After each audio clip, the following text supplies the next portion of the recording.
राधिका और नवीन को आज तलाक के कागज मिल गए थे। दोनों साथ ही कोर्ट से बाहर निकले। दोनों के परिजन साथ थे और उनके चेहरे पर विजय और सुकून के निशान साफ झलक रहे थे। 4 साल की लंबी लड़ाई के बाद आज फैसला हो गया था। 10 साल हो गए थे शादी को, मगर साथ में 6 साल ही रह पाए थे।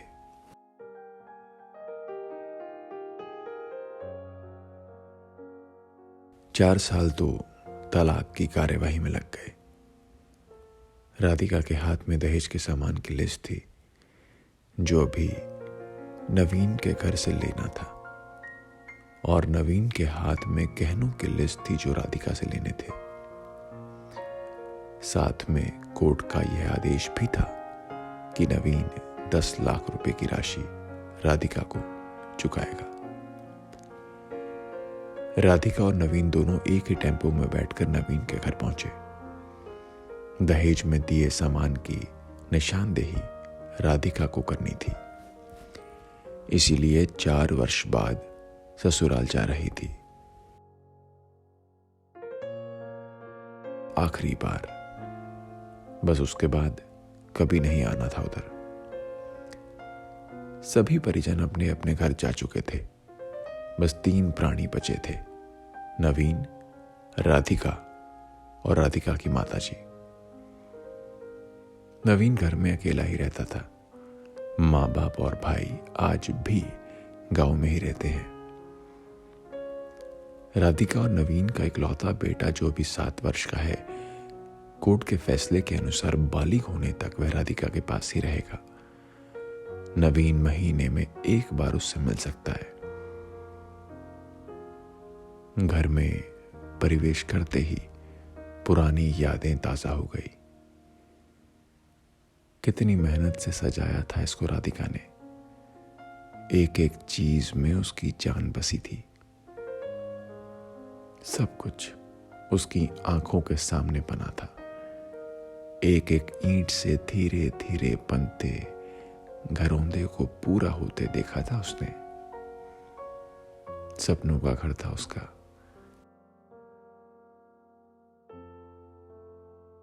कितनी शिद्दत से नवीन ने उसके सपने को पूरा किया था। नवीन थका हारा सा सोफे पर पसर गया।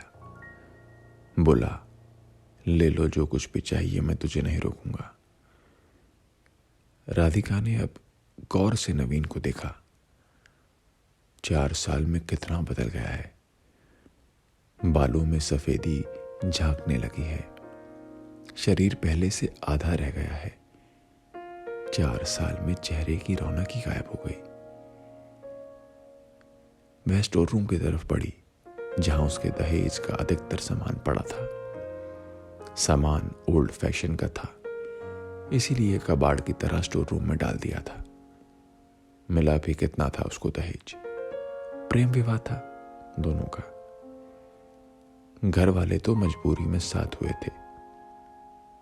प्रेम विवाह था तभी तो नजर लग गई किसी की, क्योंकि प्रेमी जोड़ी को हर कोई टूटता हुआ देखना चाहता है। बस एक बार पीकर बहक गया था नवीन। हाथ उठा बैठा था उस पर, हाथ उठा बैठा था उस पर। बस वो गुस्से में मायके चली गई थी। फिर चला था लगाने सिखाने का दौर। इधर नवीन के भाई भाभी और उधर राधिका की मां। नौबत कोर्ट तक जा पहुंची और तलाक हो गया। ना राधिका लौटी और ना नवीन लाने गया। राधिका की मां बोली, कहां है तेरा सामान? इधर तो नहीं दिखता। बेच दिया होगा इस शराबी ने। चुप रहो मां। राधिका को ना जाने क्यों नवीन को उसके मुंह पर शराबी कहना अच्छा नहीं लगा।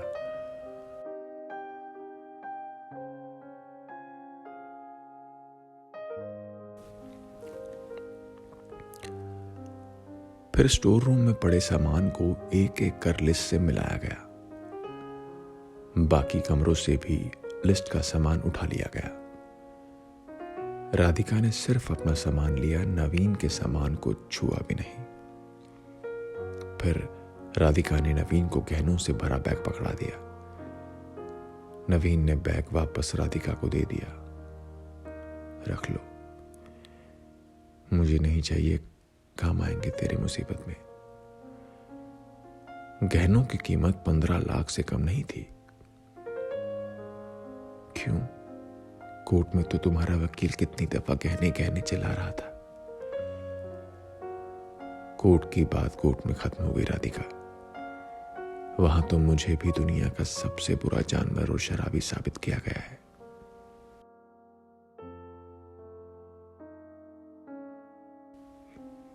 सुनकर राधिका की मां ने नाक मुंह चढ़ाई।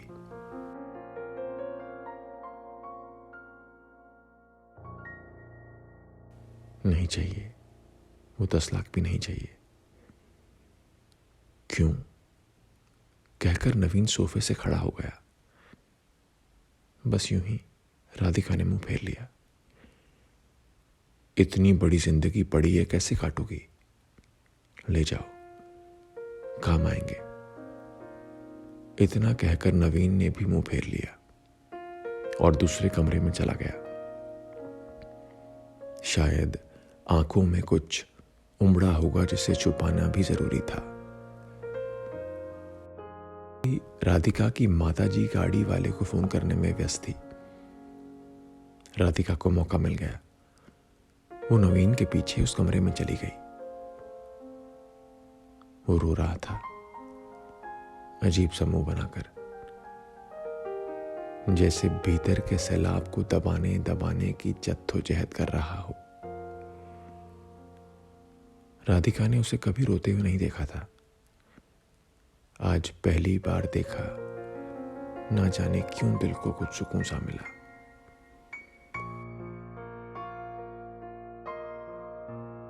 मगर ज्यादा भावुक नहीं हुई। सधे अंदाज में बोली, इतनी फिक्र थी तो क्यों दिया तलाक? मैंने नहीं, तलाक तुमने दिया। दस्तखत तो तुमने भी किए, माफी नहीं मांग सकते थे। मौका कब दिया तुम्हारे घर वालों ने? जब भी फोन किया काट दिया। घर भी आ सकते थे, हिम्मत नहीं थी। राधिका की मां गई। वो उसका हाथ पकड़कर बाहर ले गई। अब क्यों मुंह लग रही है इसके? अब तो रिश्ता भी खत्म हो गया। मां बेटी बाहर बरामदे में सोफे पर बैठकर गाड़ी का इंतजार करने लगी। राधिका के भीतर भी कुछ टूट रहा था। दिल बैठा जा रहा था। वो सुन सी पड़ती जा रही थी। जिस सोफे पर बैठी थी उसे गौर से देखने लगी। कैसे कैसे बचत करके उसने और नवीन ने वो सोफा खरीदा था। पूरे शहर में घूमी तब यह पसंद आया था।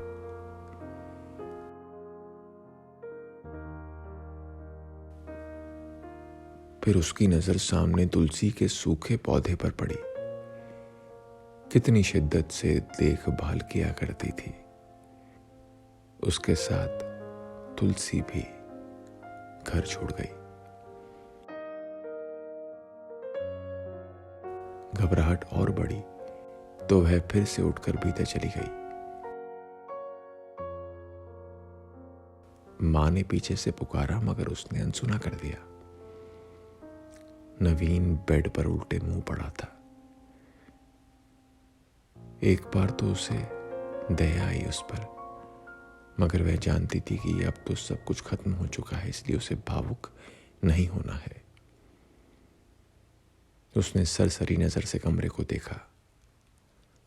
अस्त व्यस्त हो गया है पूरा कमरा। कहीं कहीं तो मकड़ी के जाले झूल रहे हैं।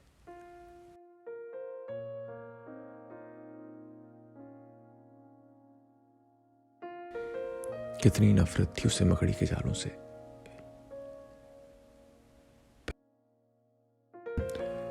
फिर उसकी नजर चारों ओर लगी उन फोटो पर गई जिनमें वो नवीन से लिपटकर मुस्कुरा रही थी। कितने सुनहरे दिन थे वो।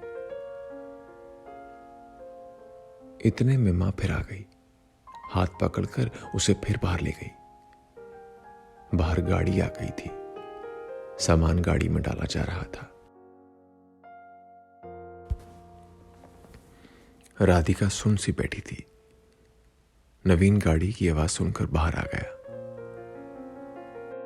अचानक नवीन कान पकड़कर घुटनों के बल बैठ गया।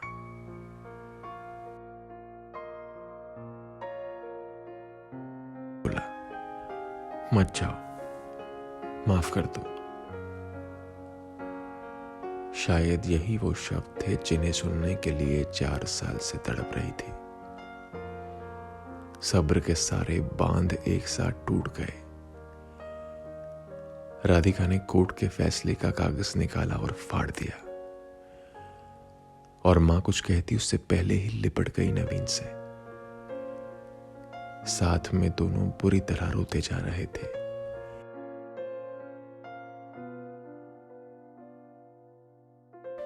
दूर खड़ी राधिका की मां समझ गई कि कोर्ट का आदेश दिलों के सामने कागज से ज्यादा कुछ नहीं।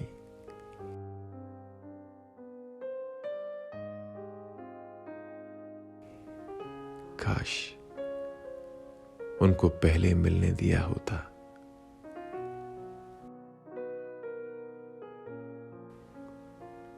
दोस्तों, अगर माफी मांगने से ही रिश्ते टूटने से बच जाएं, तो माफी मांग लेनी चाहिए। आपका एक शेर किसी का घर टूटने से बचा सकता है। मैं नहीं जानता ये कहानी किसने लिखी है। मुझे ये कहानी व्हाट्सएप आई तो मुझे लगा कि इस कहानी को मुझे अपनी आवाज देनी चाहिए और इस कहानी को ज्यादा से ज्यादा लोगों तक पहुंचाना चाहिए।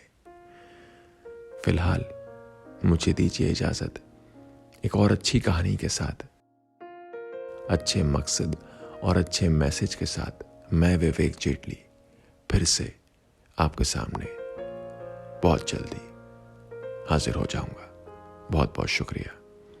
हमारे चैनल को सब्सक्राइब जरूर करें और शेयर भी करें, ताकि ऐसी ही कहानियां लोगों तक पहुंचे और पूरे समाज के अंदर सिर्फ और सिर्फ खुशहाली का, प्यार का माहौल बने और रहे। शुक्रिया।